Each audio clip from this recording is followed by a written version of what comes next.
back at it again, looking at some cringe art. I'm on, by the way. So today I'm going back into my old sketchbooks and drawing a character who kind of popped out at me. You just tell like the real prolific nature of my drawing these characters when I was a kid, when there's just a bunch of random drawings of them. Like the ones that are on my canvas right now are just a few, really, of the examples that I had taken of just this one character, who apparently I decided to draw a lot. So basically, this character was a part of a series that I've mentioned before. That was basically talking dogs with superpowers and hair. My first kind of etchings into like the anthro side of things, really. Although when I was a kid, it was really just like talking quadrupedal animals, Disney style, and it was my first story, but it did stay with me into my teens, and of course that means that there's plenty of edge to go with it. And I had this character who was going, you know, to be kind of like, he developed actually into a partial love interest for M, who you may have seen my other redraw on. She's a Dalmatian character, and yes, it's from that same story. Now this character and his brother, who I didn't draw in this, were a set of fraternal twins that almost looked identical, despite the fact that their eyes were different, really.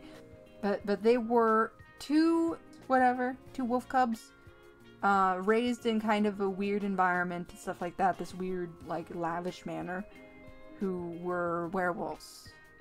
Like, let that sink in for two wolves that turned into bigger wolves. This guy was basically the Hulk, and I mean, Bruce Banner still continues to be one of my favorite Marvel characters, just for the sheer duality of his character. And I do like that trope, kind of, that like, I'm dealing with inner turmoil, and that's kind of projected into an outer character here, right? Like abuse and stuff like that making its way into a character's monstrous form, and sort of this reflection of who they are and who they were, stuff like that, and just feeling like a monster. And I love werewolves to this day, but I don't have dogs turning into them. So that's one thing. In this case, the character that I'm drawing is one that stuck with me for a little bit longer. He was one of the good guys, and the whole idea between these two characters, these two brothers, was like, one was supposed to look a little bit more like friendly, and he was a bit more soft, or a bit more like smooth spoken and stuff like that. And this character, who I named Khan, is back then, which, by the way, yes, their names were Lai and Khan put together to form Lycan. I wish I could say my naming conventions were better. but yeah, so the more suave looking brother, who didn't have like the scarlet red eyes and stuff like that, he was actually the one that was a little shady. And then this character, Khan, was actually the one that was a bit kinder. You know, he was really just kind of like closed off because he was afraid of himself.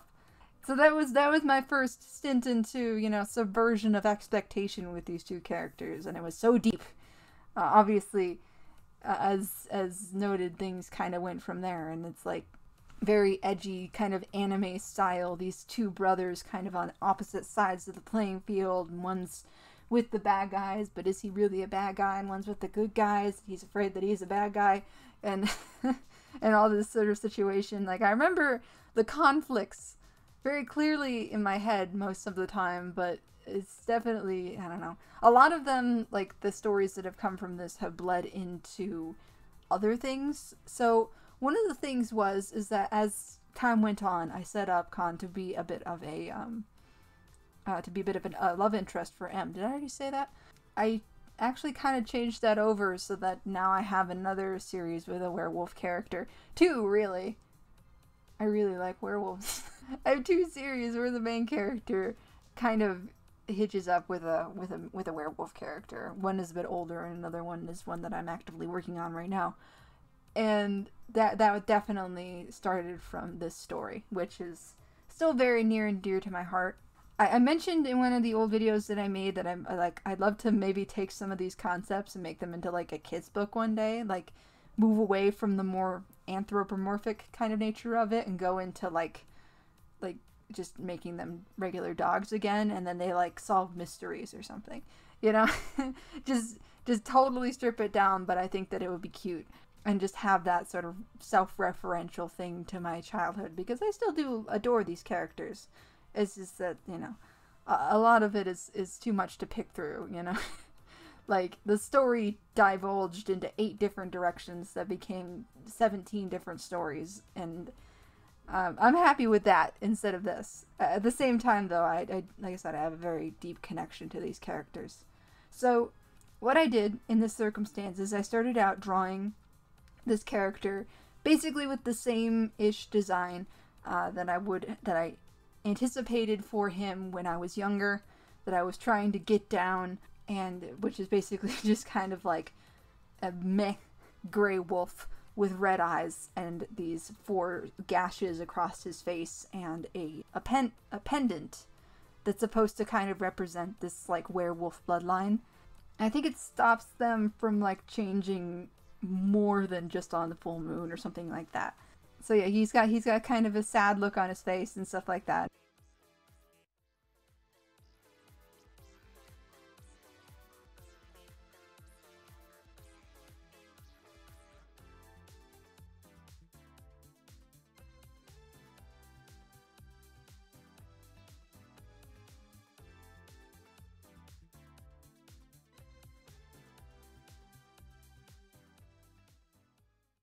I did take a couple of these opportunities in older videos to just kind of go, you know, for human design for them, and maybe at some point I will.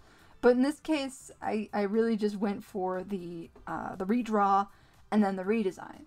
Because once I got into it, I remembered that it had been a while since I've drawn like any anthro characters. So I was trying to get the feet and the pose right, and it still looks a little awkward, and really just getting down the whole new character design was quite an effort.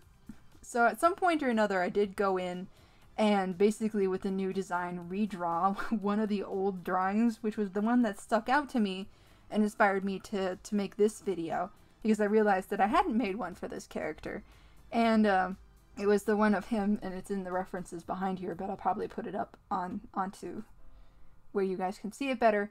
It was of him just kind of like hanging off of a set of monkey bars, and his necklace is in his face, and like, if that doesn't just show the prolific nature of my drawing back then, that I would just draw these characters doing nothing. Honestly, I miss that. Like, I wish I still had the drive sometimes to just go in and like draw my characters doing nothing, or the know-how, really, sometimes. Like, back then I didn't have the know-how, but I certainly had the drive. So, and now it's like, maybe I could do it, but I know how long it would actually take. In this case, it was like a pencil or pen drawing took, what, like an hour? Which I could probably do better than by now, but beside that, like, I don't know, a full colored piece on digital still takes me like an hour or 2, depending on how complex it is. I think this whole thing took me 2 hours.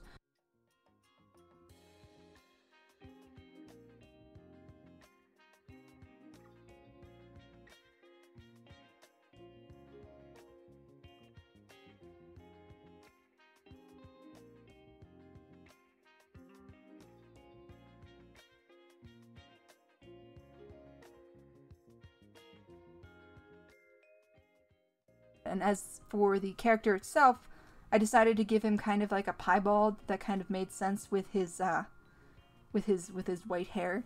So because I decided to keep that, and then basically had like the either vitiligo or piebald, I'm not totally sure, be covering his eyes and make him look sort of like just barely like a skull motif on his face. So it looks like where the hollows of the eyes are and where the nose comes up, and to basically kind of keep in some of that edge, because he's still obviously a very broody, edgy boy, and you know, we love him for that.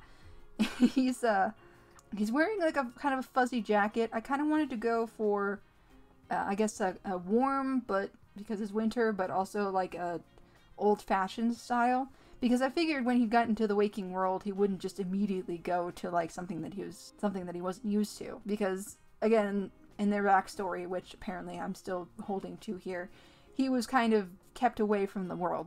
Coming out into it, I feel like that he would maybe be a bit more bundled up and just be a bit more of an insecure character and stuff like that. And I mean, it works for the type of character that he is anyway, just kind of being, you know, in fear of the fact that he's maybe a bit of a monster. And I didn't draw him in any sort of werewolf form. Again, maybe I could go in now and draw, maybe do like a part 2 or something, and draw him in a human form, maybe with similar, you know, similar vibes going on, and then draw his werewolf form. I think that that'd be cool. Instead of trying to figure out how to do a bit more of like a beast mode wolf or something like that, just go in and like just make a complete werewolf design. God, it's been forever since I've made a werewolf design. I miss Sunny. Sunny was my werewolf character. That was basically me. So yeah, maybe at some point or another, that should be a goal of mine. It's been a minute since I posted on here because I've been kind of overwhelmed by Legends Arceus lately, and few other things, really. Everything and nothing. I don't know, I want to get back into this, you know, but it's been like a slump in terms of inspiration and stuff like that. So I'm happy to get back into it and just sort of, you know, ramble in front of my microphone for a few hours.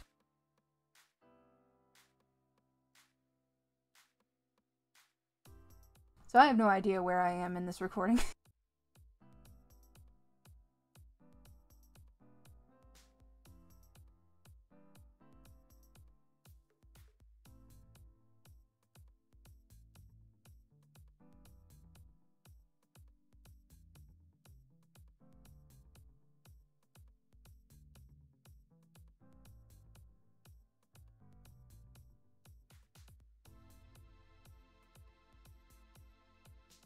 But yeah, so I went back in and going in with that hanging upside down pose, which was decidedly a bit harder and probably still not as accurate, considering the fact that I wasn't really looking at poses, and not looking at references is a bad idea. But I did go in and I tried my best to kind of replicate that pose with the new design, as opposed to the old one. Like, I guess I could have done it with the old one, and my initial idea was to, but I just wasn't feeling it. You know, I just made this new character and I hadn't actually shown like his full like gold or whatever orange necklace.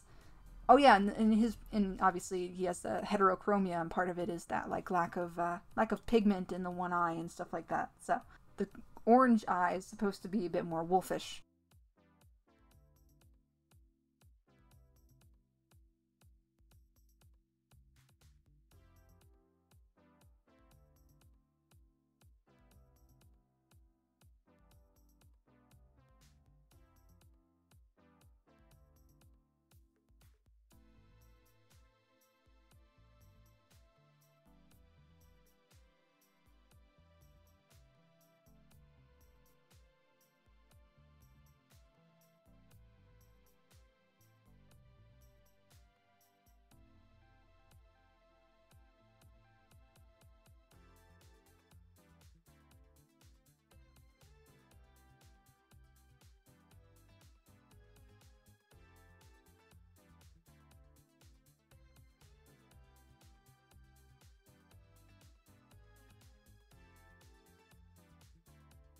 This character was definitely the main break into my edgy phase for this story. I will say there are plenty of characters in existing stories like Thrakos that went through quite the edgy phase, because I've had them since, you know, my teens and stuff like that, and I've only recently like started carving out a bit more of a character idea for them. So in this case, this is like the remaining of my my edgy teenage years kind of bleeding into the story that I was developing from childhood, that I kind of had like a sunk cost fallacy into at this point, because it was like, oh, I've done it for so long, I must do something with it. And it's like, what, thinking that my magnum opus was going to be something that I wrote when I was 7. That's not going to happen. But at that, I will see y'all later.